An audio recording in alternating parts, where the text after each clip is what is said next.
এবং জেনে রাখবেন এখানে যাতে বাংলা অশান্ত হয়ে যায় তার জন্যে অনেক সহযোগিতা কেন্দ্রীয় সরকার করছে। আর সিপিএম, তুমি যদি বিজেপি বিরোধী হও, তুমি বিজেপির হাতে তামাক খাচ্ছ, তোমার লজ্জা করে না? যৌথ মঞ্চ মানে কি? তোমরা সব কটা আছো, তোমাদের সবার রং এক। কিসের আদর্শ, কিসের নীতি, কিসের আন্দোলন? ভাবছো এই করে চলবে একতরফা? আমরা শান্ত আছি বলে, আমরা কিছু বলছি না বলে ওয়ান সাইডেড কুৎসা করবে, ওয়ান সাইডেড অপপ্রচার করবে। আমি দেখছি, শুধু দেখছি, লক্ষ্য করছি আর ভাবছি। আমি এমনকি সেদিন অস্বীকার করতে পারবেন না পরিবার, আমি বিনীত গোয়েল সিপিকে নিয়ে গেছিলাম আমার সাথে। যদি বাবা মার কোনো সন্দেহ থাকে তাদের থেকে তার কথা শুনবার জন্য আমি প্রায় 1 ঘন্টা ছিলাম। আমি এটাও বলেছিলাম যে দেখুন, আমাদের একটা কর্তব্য আছে, মেয়েটি তো আর ফিরে আসবে না, ওর নামে যদি আপনারা কিছু করতে চান করতে পারেন, যা টাকা লাগবে আমি দেব। একটা কম্পেনসেশন, যারা বলছেন কম্পেনসেশন দেওয়ার কথা তাদের বলে রাখি, এটা আমার বলা আছে।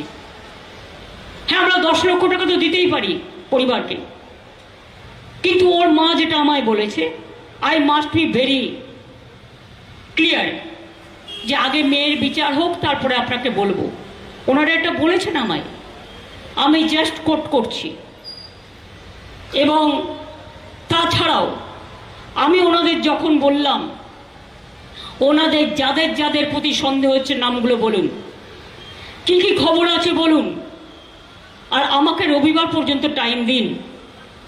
আসল কালপিট তো অ্যারেস্ট হয়েছে, সাথে যদি কেউ থাকে তাকে আমরা ডাকবো এবং আমরা তার বিরুদ্ধে ব্যবস্থা নেব।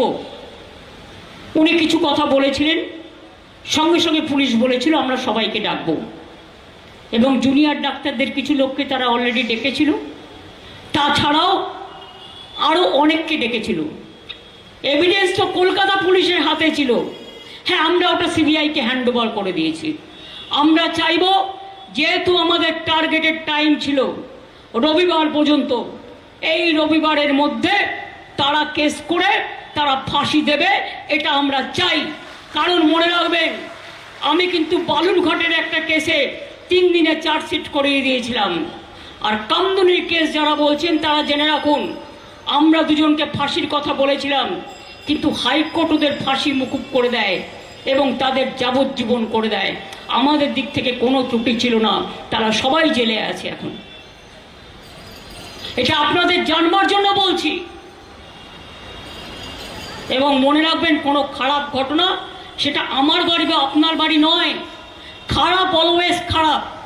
খারাপকে কোনো সুস্থ মানুষ কেউ কখনো সমর্থন করতে পারি না, আমরাও করি না। আমি বারবার আবেদন জানাচ্ছি চিকিৎসকদের, যারা এখনো ডিউটিতে জয়েন করেননি, সাধারণ মানুষের সামনে দাঁড়িয়ে 3 জন অলরেডি মারা গেছেন বিনা চিকিৎসায়, তার মধ্যে একটি বাচ্চাও আছে, একটি প্রেগনেন্ট মহিলাও আছে। আপনারা কিন্তু চিকিৎসা দিতে অঙ্গীকারবদ্ধ। 5 দিন তো হয়ে গেল, দয়া করে আপনারা অনুগ্রহ করে, আর কি বলতে পারি, আপনাদের পায়ে ধরে বলছি, তাতে যদি আপনাদের চরণ যুগলগুলো ভালো থাকে, যে আপনারা দয়া করে মানুষকে পরিষেবা দিন, চিকিৎসাটা করুন। কারণ চিকিৎসার জন্য আপনারা অ্যাপয়েন্টেড হয়েছেন। আপনারা ট্রেনিং করলেও আপনারা একটা হসপিটালে কাজ করেন, কাজ বাকি রেখে আন্দোলন করেছেন তো 4-5 দিন, কেউ কিছু বলেনি। এরপর আসুন, কাজে নামুন, এটা আমার আবেদন থাকবে। আমার প্রিন্সিপাল সেক্রেটারি অফ হেলথ গতকাল আবেদন জানিয়েছে, আজও আমি পাবলিকলি আপনাদের কাছে আবেদন জানিয়ে যাচ্ছি।